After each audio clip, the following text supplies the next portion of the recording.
Do you want to tell us a little bit about your experience? I am Jewish. You probably could tell if you have eyes. I grew up in a pro-Israel house. So I was indoctrinated at a young age and taught to just support Israel without really questioning it, without really understanding what that meant, like understanding the gravity of throwing your support behind the nation state of Israel. And it was only until I got to college that I really started to be in a position where I could question that narrative. I'd never heard anything about Palestine. I'd never heard anything about Palestinians. I'd never heard of the perspective that Palestinians were ethnically cleansed. None of that had entered my lexicon until one time I got to college and I was walking from a class on campus and I saw this huge display, right? Yeah. Israel is an apartheid. And I was like, really? Like I wasn't upset. I was just confused because it was new information. Israel is an apartheid state. Yeah, Israel is an apartheid state. Never heard that before. I knew South Africa was an apartheid, knew it was bad, knew we weren't supposed to support apartheid. And so it was the first time in my life that I'd come across two contradictory ideologies that, ostensibly were the same nation state. Yeah, because you had never heard of Israel being described as an apartheid state. You wouldn't even know what that would mean because you had never heard of Palestinians. Exactly. The only thing I knew about Palestinians is that it would be popular to mock their suffering. If they were mentioned, it would be popular to mock their suffering. When they started, when they were introduced as an evil character, almost like a villain in a movie. They never explained any reasoning behind anything that Palestinians would be doing, any context of what had happened on the land. Basically, they just told me that it was a land with no people for a people with no land. And when you're talking about they, who are you referring to? The Zionists, the Zionist brainwash machine, whatever you want to call it. You know what I mean? But was this coming from your family or was this coming from? It had infiltrated a lot of avenues of my life. It was in Hebrew school. It was in my family. It was in media. And, I initially started to conflate Judaism with Zionism because nobody had told me that there was a rich history of Jewish anti-Zionism, right? Over 100 years. It's not just Palestinian culture that the Zionists will erase, right? They erase Jewish history that goes against the support for the nation state of Israel. Now, it should be said, the state of Israel is not the same thing as Eretz Israel, right? People who are making those two things the same do not understand the history, the context, the culture. You know what I mean? Nowhere in the Bible or the Torah does it mention a terrorist nation state that would be created in 1948. Right. That's a stretch. That's an interpretive stretch. What we have justifies today, settler colonialism through a religious misuse, a misuse of religion. Absolutely. So dangerous because it creates a situation where people are associating Jews with the state of Israel, right? That's anti-Semitism. Anyways, so I grew up in this household where I had never heard the other side really. And if I did hear the other side, it was only to mock the pain and suffering that existed for them. But there was at least an acknowledgement that we had a pain and suffering. Not really, honestly. Not even. More like whatever they're doing is futile. And it was in the same, I recognized it later upon reflection as the same type of delegitimization and dehumanization that exists with the Native Americans in the United States. And as a settler colonialist in the United States, I was acutely aware that my family came here from another place generations ago, right? Set up shop in Brooklyn and then migrated all the way out west.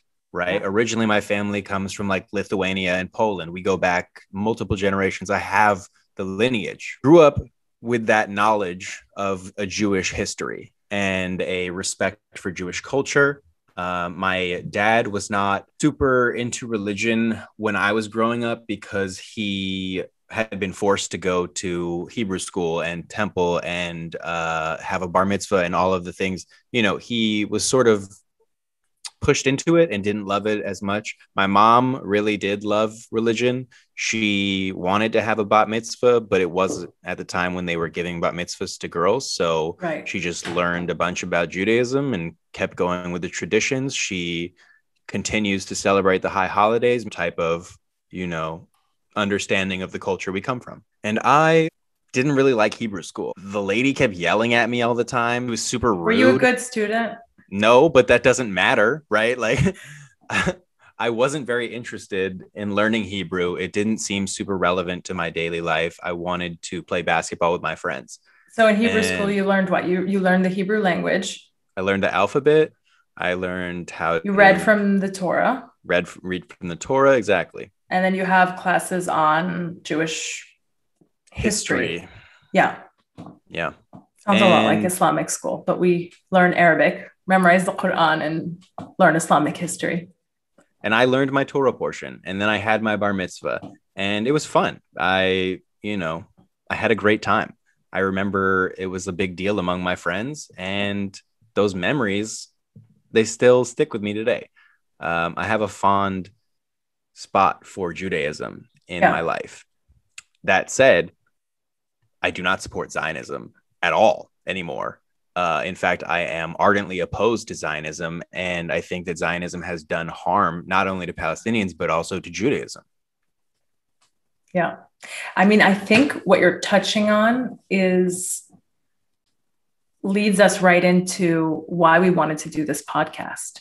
Yeah. Because there's this feeling that now in, 2021, we are at a very pivotal moment in history. A turning point. Yeah, absolutely. And, there's this sort of duality at play in the public discourse. So on the one hand, there are these increasing attempts to silence and suppress advocacy for Palestinian rights.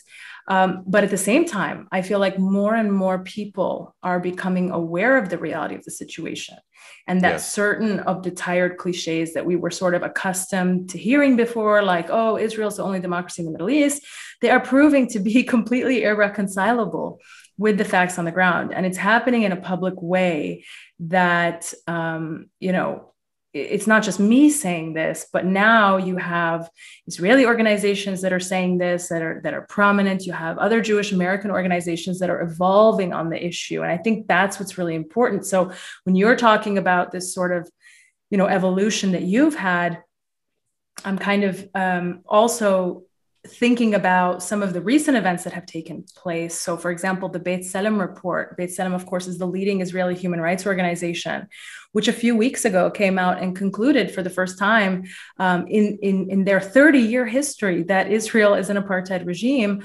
And this again is a departure, is a shift from the work that they used to do previously, which was focused primarily on just documenting the human rights abuses of Israel in the occupied territory. So they were limiting themselves to the West Bank and Gaza and East Jerusalem. But now, they've come out and just said exactly what is happening on the ground. They've come out and said that in the entire area between the Mediterranean Sea and the Jordan River, the Israeli regime implements laws and practices and state violence, which is designed to cement the supremacy of one group, Jews, over another, Palestinians.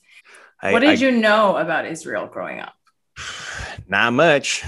I knew that there were people that were trying to get me there every year, and they were like, don't you want to go to Birthright? Don't you want to go to Birthright? And I was like, hey, y'all may have a mistake because I was born in New York. You know what I mean? I don't know what you're talking about. But I went to college and got engaged in activism, and then just came across Palestinian people, right? And started to hear a totally different perspective than what I'd heard my whole life, a perspective that had been deliberately left out, right? So that I wouldn't feel any sort of compassion or any sort of historical understanding of the context of the land or the people, its inhabitants, native people, etc. Through hearing Palestinian stories, through doing research on my own. So I checked it out, and turns out they were right, and Jimmy Carter agreed. Desmond Tutu agreed. Yes. Nelson Mandela and his granddaughter agree. Yep. And then this rabbi recently wrote an article. He's from South Africa, and he agrees. And so it's like, it's extremely hard to continue to deny the fact that it's an apartheid regime. That said, I did an about face for Palestine in about 2 months, where after that interaction, I started going to those protests and supporting those people. Wow. And, my college university professors would often spread pro-Israel propaganda, misinformation, and then nobody would press them in class. Nobody would push back on their narrative or question the information. And I was just looking around and seeing how Palestinians were literally being erased in real time. And I was paying for that education. Yeah. And it did not sit well with me. So I pushed back. I was the only person who was pushing back on behalf of Palestinians. It's like a really radical change in like not a lot of time. No, but it was also like pushed and accelerated by my own experience with my Jewish fraternity. I'm a member, or I was a member of API before they gave me the boot. You know what I mean? Okay. Shouts to them. They still send me emails asking for money. No. Okay. No thanks, right? Yeah, we're going to, I think y'all are doing okay on money, I'd imagine. Well, you can say that. I can't say that. That's good. That was a test. That was a test, and you passed. You weren't supposed to. I'm not an anti-Semite. You were not supposed to enjoy that joke, and now everybody knows. Palestine Pod. Palestine Pod. Sit back and relax. Palestine Pod. Expand your mind. Palestine Pod.